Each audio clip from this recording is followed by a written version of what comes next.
Al-Imam Al-Hakim At-Tirmidzi, Al-Muhaddis, Al-Hafiz, As-Sufi, beliau ditanya oleh orang, lalu ditulislah di dalam kitabnya tentang dua hal di halaman ini. Pertama tentang Al-Kitab. Wamal kitab, jadi seorang wali itu di kolbunya ada kitab. Ini bukan kitab begini ya. Kitab simbol dari apa? Al-ilmu. Al-ilmu. Kitab itu simbol dari ilmu yang diturunkan oleh Allah ke dalam kolbunya. Maka ketika ditanya mal kitab, apa jawaban beliau? Kitab Rabbil Alamin fi qulubi khassatihi. Jadi kitabnya Allah Ta'ala ada yang mastur beta ditulis jadi mushaf, ada yang mastur beta disembunyikan di dalam kolbu para nabi dan para wali. Nah, ini yang Nabi wariskan ke wali-wali itu. Ya, bita. Kalau tadi bit, to, ya, to ditulis. Zahir, barangnya ada. Mushaf namanya. Kalau yang sekarang, mastur. Di dalam ini. Ini yang kita sebut kemarin, 4 pencirian wali Allah fi akhir zaman, yang kita sebut Al-Kutub Al-Ghaus. Ya, pimpinannya para wali. Kalau beliau dihitung akhir zaman, ya beliau Al-Mahdinya. Nah, di dalamnya ada 4 kitab itu minimal. Kitab itulah yang terbagi-bagi macam-macam. Nah, itu yang diwariskan dari Nabi Sallallahu Alaihi Wasallam. Al-ulama warasatul anbiya. Apa yang diwariskan ulama dari Nabi? Salah satunya kitab itu. Masuk ke kolbunya. Tapi jangan dibayangkan kitab seperti ini. Oke? Itu al-ilmu, ilmu laduni. Taib. Maka kata beliau fi khulubi khassatihi, di dalam hati orang yang istimewa di sisinya. Manhum al-anbiya wal awliya. Siapa mereka? Para nabi dan para wali. Kalau ada lagi yang nanya, wa marruh, apa itu ruh? Nah, ini rahasia kata beliau. Wa ruh wal haq. Ruh itu adalah al-haq. Al-haq artinya apa? Kebenaran. Ya, al-haq itu Allah. Maka di akhir zaman itu ilmu ruh itu dibagi, karena nanti terkumpul semua di kolbu Al-Ghaus di akhir zaman itu. Tadi pagi Syekh Hisam ini ya muhadarah ya. Saya ikut sebentar, habis itu ada ngajar kuliah ya. Beliau pun sudah mengingatkan murid-muridnya, Syekh Hisham Kabbani. Ya. Antum hadir tadi kan? Ya, lewat Zoom ya. Apa yang beliau ingatkan? Bahwa nanti akan ada Kutubul Aqtab kalau beliau membahasakannya, dan itu mastur, bita, mastur, tersembunyi. Gak ada orang Mahdi, ngaku-ngaku Mahdi itu gak ada nanti, kecuali di indah khasati, di sisi murid-muridnya yang utama dia akan ngaku di Al-Mahdi. Itu pun ahwal dari Allah. Gak boleh dia ngaku-ngaku sendiri. Ya, kalau beliau udah mengeluarkan itu, pasti orang-orang yang ada di sekitarnya tunduk, dan itu merasakan bergelimang syahdunya. Seperti Nabi SAW berikrar di depan, mendeklarasikan nubuatnya di depan Abu Bakar, Umar, Utsman, Ali. Ya, itu bertahap semua. Abu Dzar itu mereka masuklah kalimat itu dalam kolbunya. Maka Abu Bakar sebelumnya berani kemudian bersyahadat di Ka'bah, padahal saat itu Assalamualaikum ya, berani bersyahadat depan Ka'bah, hilang rasa takutnya, la khaufun alaihim wa lahum yahzanun. Kadang-kadang bercampur menekat. Abu Bakar sama Abu Dzar tuh sempat nekat tuh ya. Apa kata Abu Dzar? Saya mau deklarasikan iman ini dan nubuat Nabi Muhammad di depan musyrikin. Kata Abu Bakar, jangan, udah pengalaman soalnya. Belum pengalaman, digebukin orang, bangun-bangun gak nanyain dirinya. Siapa yang ditanyakan? Rasulullah. Bagaimana keadaan Rasulullah Sallallahu Alaihi Wasallam? Jadi mereka lebih mencintai Rasulnya daripada dirinya. Nah, ini yang gak mudah teman-teman tuh, menjadi seorang Mahdiyin, pengikut Imam Mahdi itu gak mudah. Menjadi pengikut Muhammadiyin itu gak mudah. Ngomong mah gampang, Bayat-bayat gampang. Kan sekarang banyak bayat-bayat Mahdi. Iya nggak? Bayat pasukan Mahdi, silakan. Ngaku Mahdi, silakan. Yang penting punya nggak 4 ilmu itu, yang itu ada dalam kolbunya. Itulah kitabnya dia. Gitu ya. Nah, ketika bertanya, wamal haq, apa itu al-haq? Al-haq kan Allah itu sendiri. Nggak boleh bertanya lebih, ya. Maka boleh mengatakan, udahlah ente jangan banyak nanya deh, ya. Kalau ada tempat, wadah, diisi melebihi kadarnya, gimana? Tumpah nggak? Manfaat nggak? Nggak manfaat. Ya, maka kita pelan-pelan pakai kitab kita ngaji. Nggak langsung ngaji 10 alam yang kita jelasin, 9 ya? 9 atau 10? Apa alamnya baru, udah pas segala macam. 9 ya? 10? Ya lupa nih. Baru kemarin nih, coba Nasut, Malakut, Jabarut, Lahut, Hahut, Bahut, Ahut. Loh, kok segitu doang? Harus ada tambahan tuh, kayaknya ada ketinggalan tuh ya. Baik. Lalu beliau memberikan sebuah ungkapan sindiran berdasarkan ayat surat Ar-Ra'd ya, ayat 17. Anzala minas sama'i ma'an fasalat awdiyah. Fasalat awdiyatun biqadariha. Allah turunkan air dari langit, lalu mengalirlah di lembah-lembah, di sungai-sungai.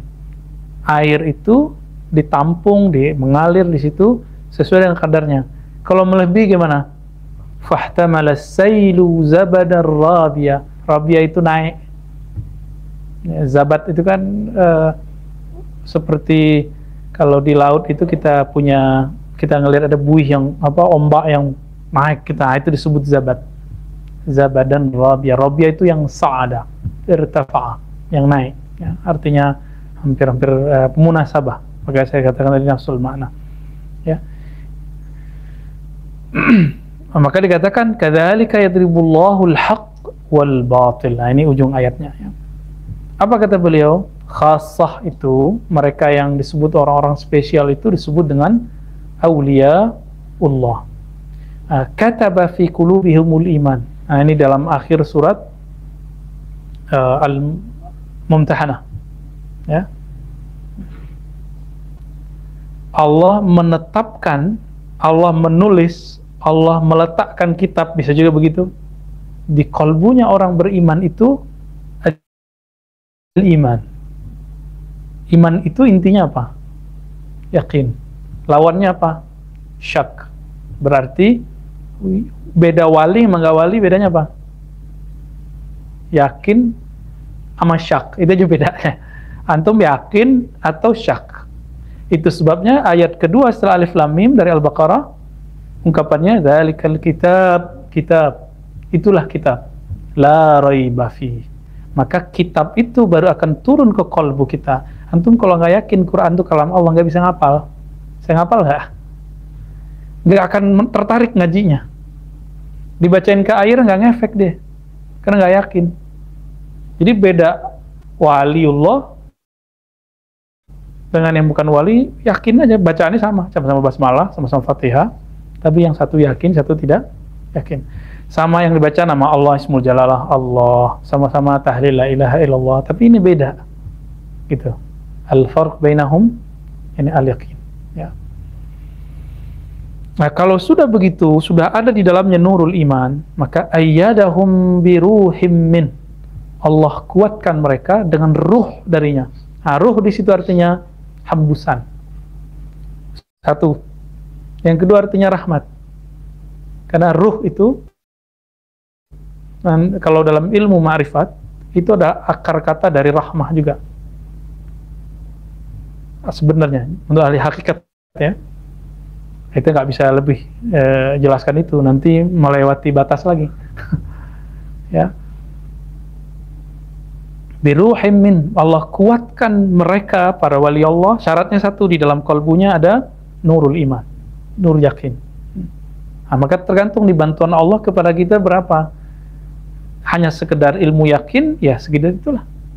Ilmu yakin itu ciri-cirinya satu, hijabnya hijab ilmu. Jadi kalau nggak ada kitabnya, nggak ada dalilnya, nggak percaya. Padahal kan dalil banyak, ya. Dalil mah banyak. Dalil tidak hanya Al-Quran dan Sunnah. Ada ijma, ada qiyas, ya.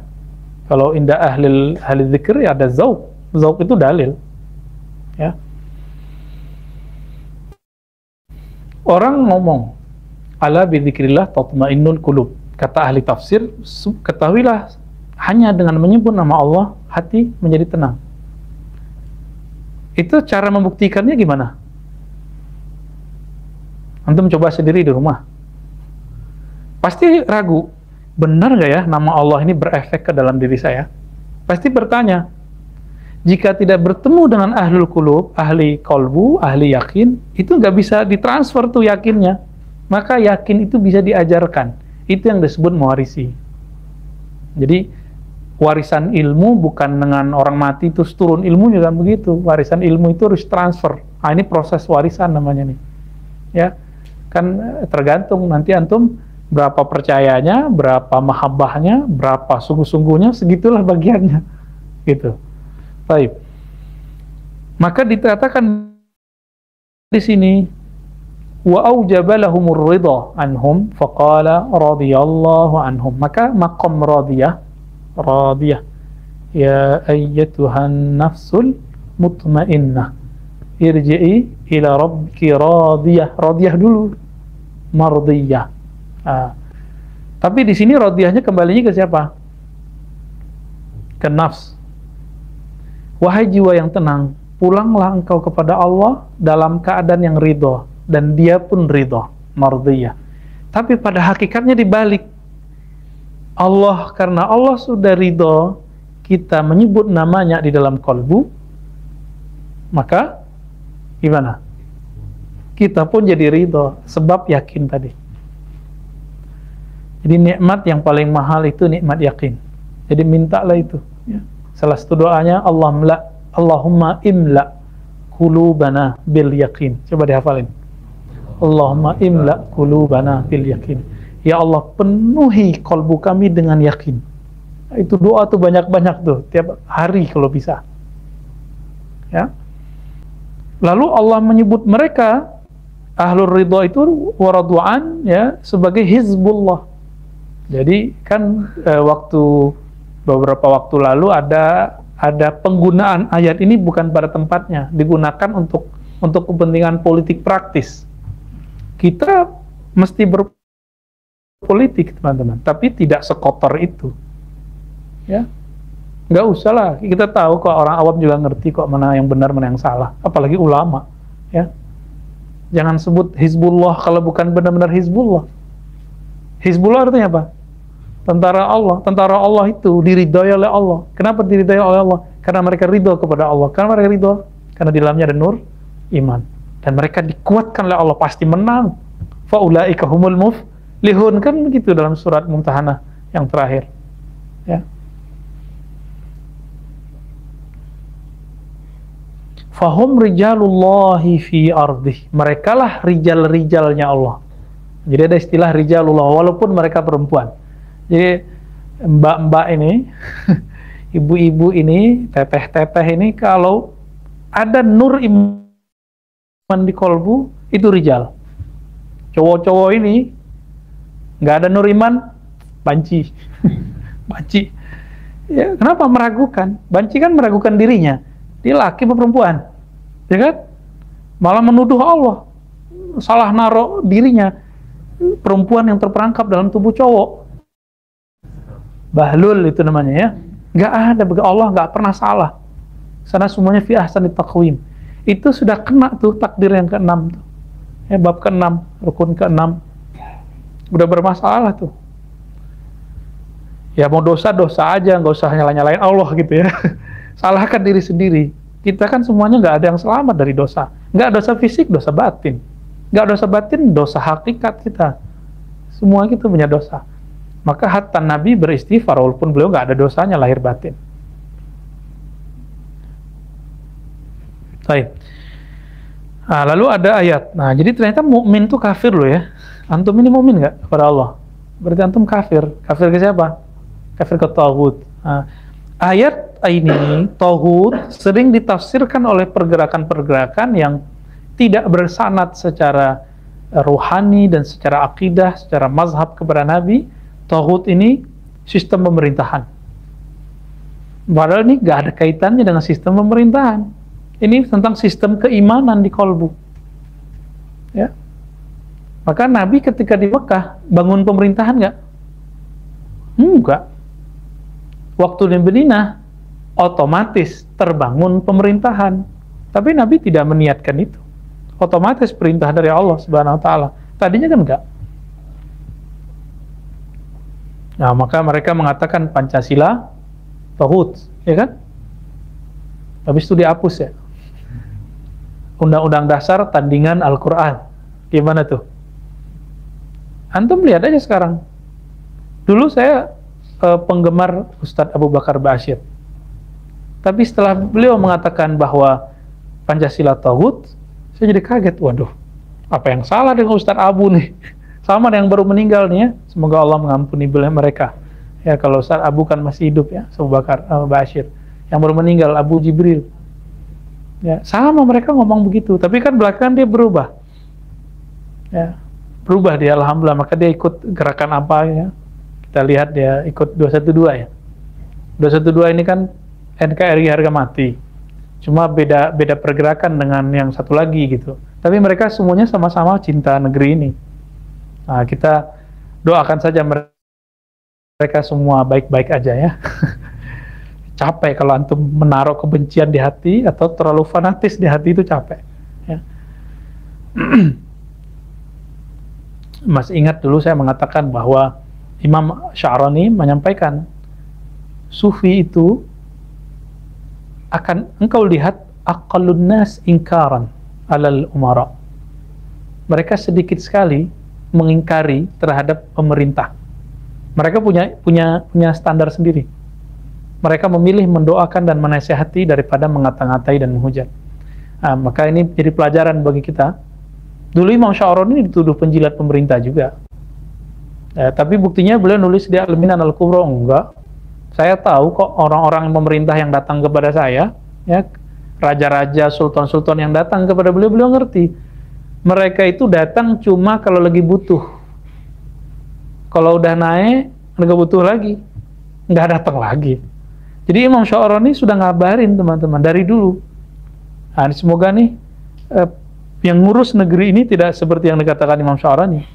Datang kepada ulama, waliullah, cuma supaya terpilih, supaya kerajaannya eksis. Nanti kalau sudah eksis, sudah terpilih, dia nggak datang-datang lagi. Dan begitu kata Imam Sya'rani. Benar, sampai sekarang tabiatnya nggak berubah. Antum lihat aja ntar.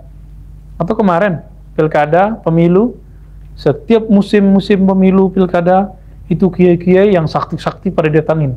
Kiai kayak Sidi Musa nggak laku. Bitanya baca kitab, Fatihahnya belum ampuh katanya ya. Ini terjadi, kenapa terjadi? Artinya mereka sendiri sebenarnya percaya bahwa ada kekuatan lain selain kekuatan kampanye, kekuatan money politik. Tapi ya percayanya kondisional, bersyarat. Ya, pas situasi-situasi tertentu aja. Gila susah, ingat Allah gitu. Kita nggak ngomong seperti itu. Kita doakan semoga pemimpin-pemimpin negeri ini, walaupun kita nggak nyoblosnya, antum nggak nyoblosnya, ada yang nyoblos dia, kita doain semoga dia termasuk yang mencintai ulama tanpa syarat. Ya, kalau udah begitu pasti diberkahi negeri kita. Pasti negeri kita terpilih menjadi negeri yang kuat di akhir zaman. Tapi kalau antum udah mulai ngutuk nih negeri ini, kritik silakan, kutuk jangan, ngumpat jangan. Sekali antum mengkritisi, mengumpat, udah negeri kita nggak enak aja bawaannya. Ya, itu yang dikatakan oleh Nabi dalam hadis Muslim. Ya, sebaik-baik pemimpin yang mereka mendoakan rakyatnya, rakyatnya mendoakan dia. Seburuk-buruk pemimpin yang melaknat rakyatnya, rakyatnya membenci dia. Udah. Kita nggak mau yang kedua itu. Kita maunya yang pertama. Baik. Jadi bukan khatmul aulia, bukan wali besar. Kalau di kolbunya nggak ada kitab ruhani, ya, tidak ada ilmu laduni, nggak masuk.